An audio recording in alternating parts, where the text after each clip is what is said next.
देश दुनिया की तमाम बड़ी खबरों से अपडेट रहने के लिए देखते रहिए आरजे न्यूज और हमारे चैनल को सब्सक्राइब करें, बेल आइकन दबाना ना भूलें। नमस्कार, जय जोहार। आप देख रहे हैं आरजे न्यूज और आरजे न्यूज के खास कार्यक्रम हारेगा कोरोना जीतेगा देश में आप सभी का स्वागत है। और आज हमारे साथ एक ऐसे शख्सियत जुड़ रहे हैं, एक ऐसे समाज सेवक जुड़ रहे हैं जिनसे हम खास चर्चा करेंगे। और आज हमारे साथ जुड़ रहे हैं छत्तीसगढ़ प्रदेश ओबीसी कांग्रेस के सचिव विमल साहू जी। साहू जी, आपका बहुत बहुत स्वागत है आरजे न्यूज पर। बहुत बहुत धन्यवाद। जय जोहार, जय छत्तीसगढ़। साहू जी, हम आपसे पहले ये जानना चाहेंगे कि अभी जो फिलहाल स्थिति है प्रदेश की वो कैसी बनी है, किस कोरोना संकट को लेकर क्या कुछ अभी स्थिति परिस्थिति देखने को मिल रही है छत्तीसगढ़ में? देखिए, कोरोना एक वैश्विक महामारी है, न सिर्फ देश में, विश्व में और बल्कि अब वर्तमान स्थिति में छत्तीसगढ़ में भी बड़ा तेजी से बढ़ते जा रहे हैं। माननीय मुख्यमंत्री भूपेश बघेल जी और टीएस बाबा ने ये कोरोना महामारी जब प्राथमिक स्टेज पे था देश में, उस टाइम से काम चालू कर दिया था। आपको बताना चाहूंगा कि 27 जनवरी से ही हमारे प्रदेश में माननीय मुख्यमंत्री भूपेश बघेल जी और टीएस बाबा और सभी हेल्थ वर्कर सभी मिलकर पहले से स्ट्रेटेजी बनाए थे, जिसके कारण पूरा कोरोना कंट्रोल में था। अचानक से अब प्रवासी मजदूर जो हैं हमारे अपने, वो जब आ रहे हैं तो थोड़ा सा इसमें बढ़ोतरी है, लेकिन इसमें डरने वाली बात नहीं है। अभी भी शासन प्रशासन बड़े मुस्तैदी से लगा हुआ है और जल्द से जल्द हम इससे छुटकारा भी पाएंगे। जी, लगातार प्रदेश सहित देश में भी कोरोना की संख्या बढ़ रही है, कोरोना मरीजों की संख्या बढ़ रही है रफ्तार के साथ। किस तरह से देख रहे हैं आप इसको लगातार? देखिए, जब आप पूरा कोरोना का जब मैपिंग करेंगे और पूरा जब एक मापदंड अपनाएंगे तो ये कोरोना का जो बढ़ने का ग्राफ है वो पहले बहुत स्लो रहता है। आप चाहे कोई सा भी देश को देख लो, अमेरिका को देखो, रूस को देखो, ब्रिटेन में जाओ, इटली जाओ, चाहे कोई भी कंट्री को देख लो, तो पहले स्टेज में ये धीरे धीरे से बढ़ता है, फिर अचानक से पिकअप पकड़ लेता है। सेम अपने इंडिया में भी वही हुआ। पहले तो एक पेशेंट मिले, फिर दो करके ऐसे 94 दिन में मात्र 10,000 पेशेंट हुए, लेकिन अभी कुछ ही दिन में 1 लाख पार हो गया। तो ये महामारी का ट्रेंड ही है, लेकिन इसमें बिल्कुल भी घबराने और डरने वाली बात नहीं है। इसको बड़े मुस्तैदी से हमारे हेल्थ वर्कर, हमारे पुलिसकर्मी, हमारे शासन प्रशासन और इसमें सब कोई मिलजुल कर काम कर रहे हैं। और निश्चित ही रिकवरी रेट जो ऑल ओवर वर्ल्ड का है उससे कहीं अच्छा रिकवरी रेट यहाँ इंडिया का है। और इंडिया में भी सबसे अच्छा रिकवरी रेट अभी कहीं का है तो वो छत्तीसगढ़ का है। तो छत्तीसगढ़ को बिल्कुल भी डरने की जरूरत नहीं है। कोरोना से मात्र सजग रहना है, हमको सजग रह के कम करना है, लापरवाही नहीं बरतना है, तो निश्चित ही हम कोरोना को हरा देंगे। अब लगातार इस कोरोना की जंग में ग्राउंड में आ रहे हैं, कई ऐसे नेता भी हैं जो ग्राउंड से नजर ही नहीं आ रहे हैं, गायब दिख रहे हैं, लेकिन आप मुस्तैदी के साथ, बड़ी सतर्कता के साथ एक कोरोना योद्धा बनकर ग्राउंड में लोगों की मदद करते हुए दिख रहे हैं। उसका कारण है, आप तो शुरू से जानते हैं, पहले भी इंटरव्यू लिए हैं, तो मेरा सिर्फ एक ही मकसद है, वो है जन सेवा।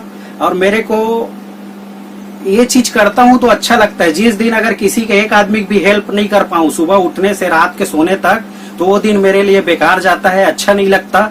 तो मैं ये किसी चीज के लिए नहीं, बल्कि मुझे खुद अच्छा लगता है, इसलिए ये काम को मैं बड़े मुस्तैदी से करता हूँ, क्योंकि इसमें मेरे को आत्मसंतुष्टि मिलती है।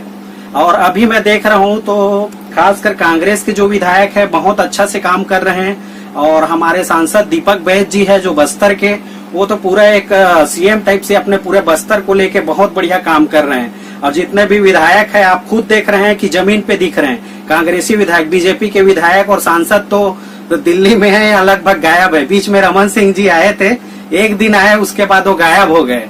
एक दिन बस फोटो खिंचाने आए और ट्रोल हुए तो गायब हो गए। उन लोग का मंशा सिर्फ सत्ता प्राप्ति रहता है, परंतु ये कांग्रेसियों में और कांग्रेसियों विधायकों में एक विशेष गुण इसलिए पाया जाता है क्योंकि इन लोग स्ट्रगल करके आए रहते हैं, तो इन लोग जमीन को समझते हैं। तो आप विकास उपाध्याय को देखेंगे, चाहे बिलाईगढ़ से चंद्रदेव राय को देखो, चाहे शकुंतला साहू कसडोल को देखिए, महासमुंद में देखिए आप विनोद चंद्राकर जी को, द्वारकाधीश यादव जी को, या हमारे सीएम साहब और सभी मिनिस्टर को आप देखेंगे तो आपको स्पष्ट समझ में आएगा कि सब कोई जमीन में है। मैं सबका नाम तो नहीं ले पा रहा हूँ क्योंकि सभी का नाम लेना अभी पॉसिबल नहीं है, टाइम कम है इसलिए। लेकिन सभी विधायकों का आप देखेंगे तो सब कोई जमीन में उतर के काम कर रहे हैं, कोई नहीं डर रहे हैं। कोरोना भले हो जाए लेकिन हम सबको इस महामारी से बचाना है करके सब कोई जमीन में उतर के काम कर रहे हैं। बस उसी कड़ी में हम लोग भी और हमारे ओबीसी डिपार्टमेंट के हेड अपना के यादव जी और हमारे देश के मुखिया ताम्रध्वज साहू जी, सब कोई मिल के एक कलेक्टिव, सभी हमारे फ्रंटल ऑर्गेनाइजेशन है, मेन ऑर्गेनाइजेशन है, सभी कोई मिल के पूरे जड़ में काम कर रहे हैं। अभी जैसे देखा आपने कि उत्तर प्रदेश में प्रियंका गांधी ने जो बस वाला एक आया था अभी मुद्दा, उसमें भी बढ़ चढ़कर उन्होंने कहा कि हमें राजनीति नहीं करना है, हमको सिर्फ मजदूरों का हेल्प करना है। क्योंकि देखिए अभी देखने से मजदूरों को देख के बहुत पीड़ा और दुख होता है। अब ऐसा हम पूरा सभी को तो ठीक नहीं कर सकते, लेकिन हम सबका प्रयास होना चाहिए। जब आप अच्छा सोचेंगे, अच्छा करने का सोचेंगे तो निश्चित अच्छा होगा। तो जितना बन सकता है मैं सभी से निवेदन करता हूं कि आपसे जितना भी बनता है वो उसको आप बिल्कुल करिए और इस कोरोना महामारी को हम सबको मिलकर एक बहुत जल्दी हराना है।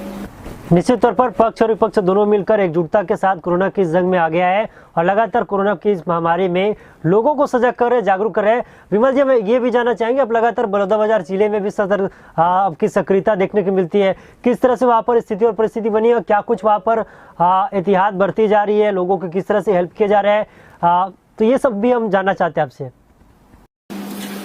टिकेश जी, मैं आपको बताना चाहता हूँ बलौदाबाजार में बहुत ही बेहतरीन तरीके से काम हो रहा है। अभी तक आप जब देखेंगे तो कुछ 4 दिन को छोड़ दिया जाए तो अभी तक वहाँ एक भी पेशेंट नहीं थे। वहाँ पूरा प्रशासन, चाहे कलेक्टर हो, जिला सीओ हो, चाहे वहाँ जिला पंचायत अध्यक्ष हो, चाहे सदस्य गण हो, चाहे बीजेपी के ही क्यों ना कार्यकर्ता हो, बलौदाबाजार एक ऐसा जिला है जहाँ सभी लोग मिलजुल कर इकट्ठे काम कर रहे थे। अभी कुछ दिन पहले ही जब प्रवासी मजदूर आए हैं तो उसमें से 8 पेशेंट हमको अभी तक मिले हैं। तो बिल्कुल बलौदाबाजार वालों को और महासमुंद वालों को बिल्कुल डरने की जरूरत नहीं है, क्योंकि उन पेशेंट को अभी यहाँ एम्स में ले आए हैं। और एक बहुत अच्छा चीज आपको बताना चाहता हूँ, छत्तीसगढ़ में अभी तक डेथ किसी का भी नहीं हुआ है और हमें पूरा विश्वास है आने वाले भी टाइम में नहीं होगा। बिल्कुल भी नहीं डरना है। आपको जहां भी उसका सिम्टम दिखाई दे आप आगे आइए, इलाज करवाइए। पूरा इलाज का खर्चा शासन अपने सरकार के कोष से कर रही है। तो आप निश्चिंत होकर बस आपको बताना है कि हमको ये लक्षण है, आपका पूरा खर्चा सरकार उठाएगी। और मैं यही आशा करता हूँ और छत्तीसगढ़ मातारी का आशीर्वाद है तो निश्चित ही हमको इसमें सफलता मिलेगी और हमारे यहाँ से कोई भी एक भी व्यक्ति नहीं कोरोना के महामारी से मरेगा। संख्या में जरूर बढ़ोतरी हो सकती है, क्योंकि अभी बाहर से बहुत सारे मजदूर, लगभग हर गांव से मजदूर पलायन किए हुए हैं, वो सब आ रहे हैं। तो निश्चित है संख्या बढ़ेगी, लेकिन इससे बिल्कुल डरना नहीं है। हमको आगे बढ़ के कोरोना को हराना है। साहू जी, मैं ये भी जानना चाहूंगा कि जिस तरह से प्रवासी मजदूरों की बात की है, अपने भाई बहन जो अभी दूसरे प्रदेश में खाने कमाने के लिए गए थे, वो लगातार संक्रमित होकर आ रहे हैं। सरकार एक योजनाबद्ध तरीके से इनको क्वारंटाइन सेंटर में रख रहे हैं, वहाँ इनकी जांच चल रही है। उसके बाद जो पॉजिटिव निकल रहे हैं उनको सीधा एम्स भेजा जा रहा है। जी बिल्कुल। अभी क्या है, मैंने जैसे पहले ही बताया कि हमारी सरकार जो है बहुत ही ज्यादा मुस्तैद है। भूपेश बघेल जी डिसीजन इतना फास्ट लेते हैं जिसकी कोई सीमा नहीं है। वो 2 मिनट में डिसीजन लेते हैं, यहाँ गलत हो रहे हैं तो कुछ भी हो उसको ठीक करना है। तो वो शुरू से ही, मैं जैसे पहले आपको बताया कि 27 जनवरी से ही यहाँ एक्टिव हो गए थे। और अभी तक जैसे ही कोई बाहर से आता है तो उसको तुरंत स्कूल में हो या आसपास जो हॉस्टल है वो सब में क्वारंटाइन कर रहे हैं। और जिसमें भी सिम्टम दिखता है उनको तुरंत टेस्ट करके या तो मेकाहारा या एम्स डायरेक्ट भेज के बहुत जल्दी ठीक कर दे रहे हैं उसको। आप लगातार ये चीज देख रहे हैं मीडिया के माध्यम से भी, और सभी जगह ये चीज दिख रहा है। और इसमें एक चीज और बोलना चाहूंगा कि अभी पूरे छत्तीसगढ़ के जो लोग हैं, ज्यादातर जम्मू कश्मीर, उत्तर प्रदेश, गुजरात, राजस्थान, आपका आंध्र प्रदेश, चेन्नई, इन सभी जगहों पे फंसे हुए हैं। और इन लोग लगातार सतत प्रयास, हम लोगों का सतत प्रयास है कि उन लोग को लाते जाएं। आपने जैसे शुरू में ही पूछा कि लॉकडाउन कैसा चल रहा है, तो मैं बताना चाहूंगा कि लॉकडाउन में हमारा ज्यादातर टाइम मजदूरों को लाइन अप करने में ही जाता है। शुरू से जब से लॉकडाउन हुआ है, क्योंकि अचानक से लॉकडाउन लग गया था, किसी को समझ नहीं आया, तो शुरू से हम लोग रोज कुछ ना कुछ मजदूरों को डेली उन लोग को चाहे श्रम मंत्रालय में रजिस्टर्ड कराना हो, उनके बारे में अवगत कराना हो। अभी आप जानते हैं एक बहुत बड़ा घटना वहाँ उत्तर प्रदेश में हो गया था।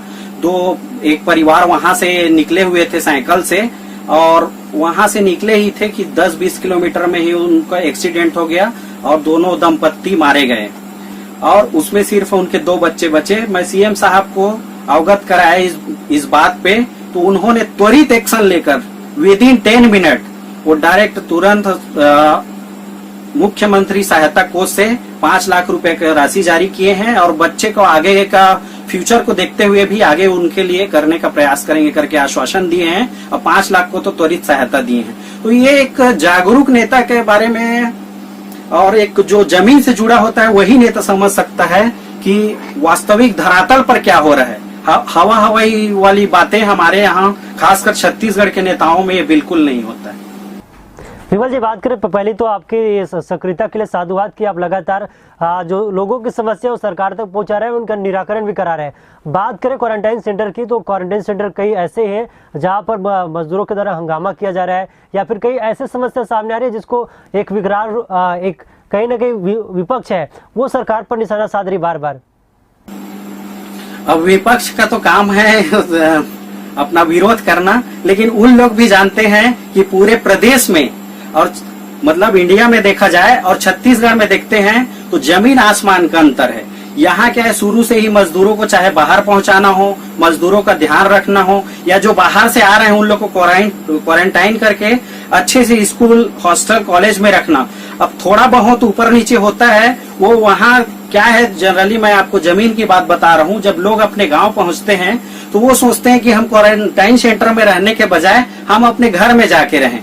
इसमें थोड़ी सी अव्यवस्था होती है, इसी को सामने वाला मुद्दा बनाते हैं, लेकिन यहाँ जैसा फैसिलिटी आपको पूरे देश में कहीं भी नहीं मिलेगा, और निश्चित ही कोरोना से हम बहुत जल्दी जीतेंगे। अगर इसमें संख्या बढ़ती भी है तो उसको पूरा कंट्रोल करने के लिए पूरा सेटअप बैठा दिया गया है टीएस बाबा द्वारा, और हमारे हेल्थ वर्कर दिन रात लगे हुए हैं। पुलिस कर्मी को आप 2 बजे फोन कीजिए, उन लोग भी लगातार अपना ड्यूटी दे रहे हैं। जी साहू जी, हम ये भी जानना चाहेंगे कि जिस तरह से सरकार की एक मकसद है कि इस कोरोना से महामारी के समय, लॉकडाउन के समय अगर कोई तबका सबसे ज्यादा प्रभावित है तो वो गरीब तबका है, जिसके लिए आपकी सरकार ने, जिसके लिए छत्तीसगढ़ सरकार ने एक अहम योजना बनाई है कि कोई भूखा न रहे, जिसका पालन किस तरह से हो रहा है और क्या कुछ इसमें योजना के तहत काम हो रहे हैं।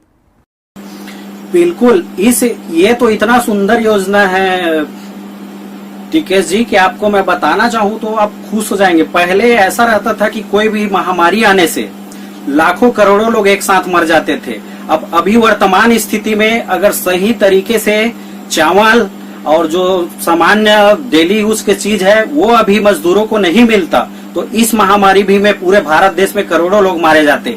लेकिन संवेदनशील मुख्यमंत्री भूपेश बघेल जी ने, आपने देखा होगा, 2 महीने का चावल एक साथ दे दिया फ्री में। अभी आगे भी देने का उन्होंने निर्णय लिया है, और लगातार किसानों का, खासकर हमारे प्रदेश में मजदूर से ज्यादा किसान है। आप अच्छे से जानते हैं, आप भी किसान के बेटे हैं, हम भी हैं, तो यहाँ सबसे ज्यादा जो संख्या है किसानों की है। और किसानों को आप सिर्फ इंडिया में नहीं पूरे वर्ल्ड में देख लीजिए, ऐसा कोई भी जगह नहीं है जो सरकार, अभी तो कंगाल की स्थिति में आ गई सभी सरकारें, लेकिन छत्तीसगढ़ की सरकार है जो अभी भी न्याय योजना, राजीव गांधी न्याय योजना के तहत हर किसान को फायदा देने का काम कर रही है, जिससे कोई भी किसान, और किसान मतलब किसान को जब आप किसान को आगे बढ़ाते हैं तो उसमें काम करने वाले मजदूर को भी डायरेक्ट लाभ होता है। और मनरेगा के तहत ऐसा कोई भी मजदूर नहीं है छत्तीसगढ़ का जो उससे वंचित रहे, तो सीधा सीधा लाभ मिल रहा है।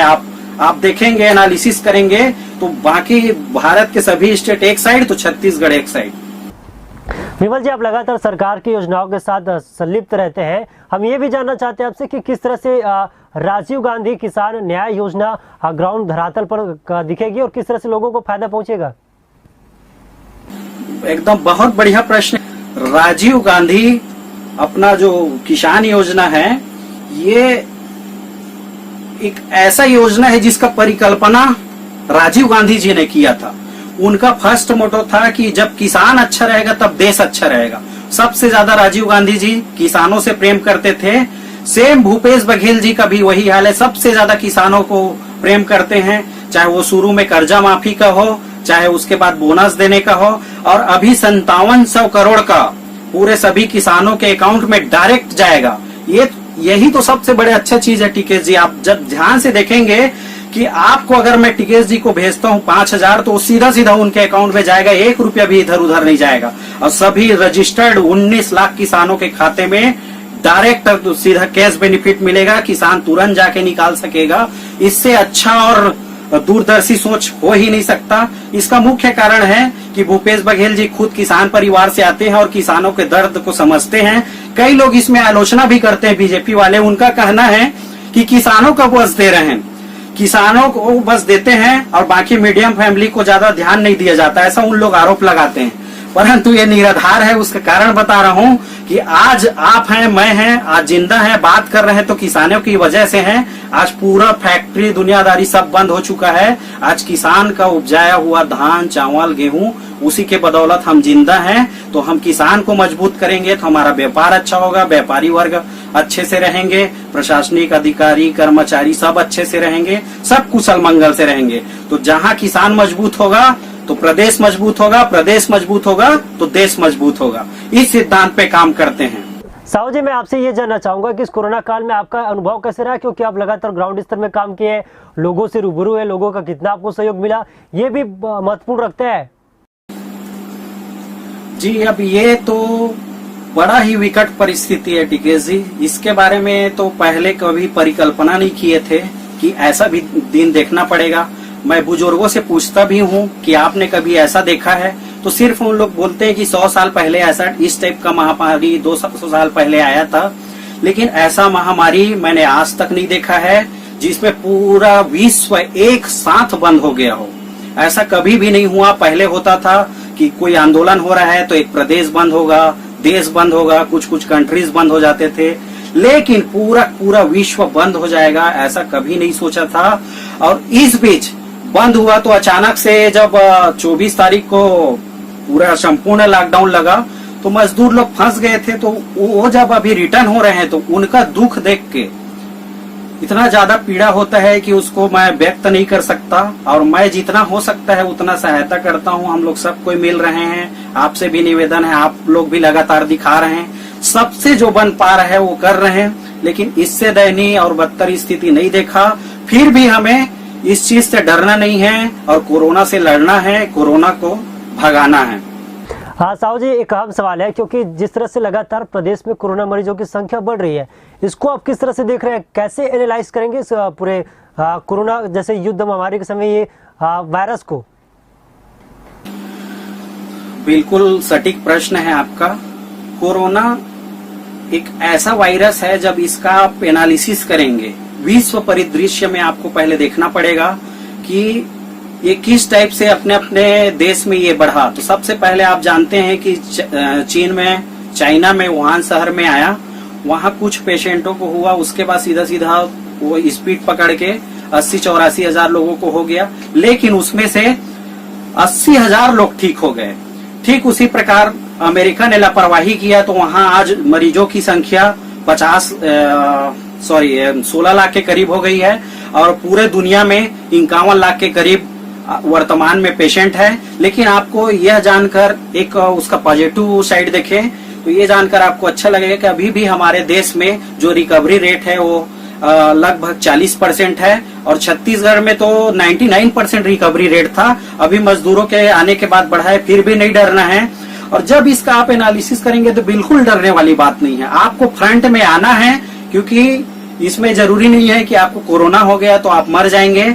आपको सबसे ज्यादा जरूरी है तो एक अपना खुद का ख्याल रखने का। सरकार तो रख ही रही है, आपको खुद ख्याल रखना है, मास्क लगाना है, आपको सोशल डिस्टेंसिंग, फिजिकल डिस्टेंसिंग, और कहीं भी जाते हैं तो सैनिटाइज करके जाना, वहां अंदर कहीं घुसते हैं गेट में तो, या घर में बार बार हाथ धोना, जो सब कोई बताते हैं बहुत नॉर्मल चीज है, वो सबको आपको अपनाना पड़ेगा। अभी नहीं, अभी आपको 4-6 महीना ये बढ़ेगा, फिर भी डरने वाली बात नहीं है। जब इसका आप ट्रेंड को पूरा एनालिसिस करेंगे तो आपको समझ में आएगा कि इससे बिल्कुल डरना नहीं है। सिर्फ आपको एक ही जुनून होना चाहिए कि हम लड़ेंगे और इसको हराएंगे। जब आप सोचेंगे तो ये निश्चित ही इसमें आप सफल होंगे। इस कोरोना काल में अपनी जान को जोखिम में डालकर ऐसे कई कोरोना योद्धा, चाहे वो स्वास्थ्य कर्मी हो, चाहे सफाई कर्मी हो, चाहे वो सरकार के जितने भी अधिकारी हो, जनप्रतिनिधि हो, सभी लगातार कोरोना योद्धा बनकर ग्राउंड में काम कर रहे हैं। क्या कुछ उनको धन्यवाद ज्ञापित करना चाहेंगे इस कोरोना काल में, क्योंकि विपरीत परिस्थिति में अभी भी कदम से कदम मिलाकर चल रहे हैं सब? अब वो तो साक्षात भगवान के रूप हैं, उनको हम धन्यवाद करना हमारे लिए भी छोटी बात है, क्योंकि जिस तरह से सबसे इंसान को सबसे प्यारा क्या चीज होता है, उसका जान। और हमारे कोरोना योद्धा जो हैं, चाहे वो पुलिस कर्मी हो, हेल्थ स्टाफ हो, या और विभिन्न तरीके से जो भी इसमें इन्वॉल्व हैं और हेल्प कर रहे हैं, उन लोग अपने जान को जोखिम में डालकर, उनको बिल्कुल परवाह नहीं है। उन लोग सोच रहे हैं कि पहली बार हमको देश सेवा करने का मौका मिला है, और वो अपनी जान की परवाह किए बिना, चाहे हम भले ही मर जाएं। आप देख रहे हैं कि पूरे विश्व में, छत्तीसगढ़ में तो अच्छा है, यहाँ तो कोई कुछ नहीं हुआ छत्तीसगढ़ महतारी के आशीर्वाद से, लेकिन आप देश में देखेंगे तो बहुत सारे हमारे पुलिसकर्मी, हेल्थ वर्कर्स, इन लोग बहुत सारे लोग इस बीच अपना जान गंवाए हैं, लेकिन उन्होंने हिम्मत नहीं हारा है। मैं उनको सलाम करता हूँ, दिल से सलाम करता हूँ। उसका मेन कारण है वो एकदम डेडिकेट हो गए हैं, एकदम जो हमारे देश के सैनिक अपने जान देने के लिए हर टाइम रेडी रहते हैं, उस टाइप का काम हमारे कोरोना योद्धा लोग कर रहे हैं। मैं उन सबको सैल्यूट करता हूँ, सादर प्रणाम करता हूँ। उन लोग के बदौलत ही अभी छत्तीसगढ़ में पूरा कोरोना एकदम अपने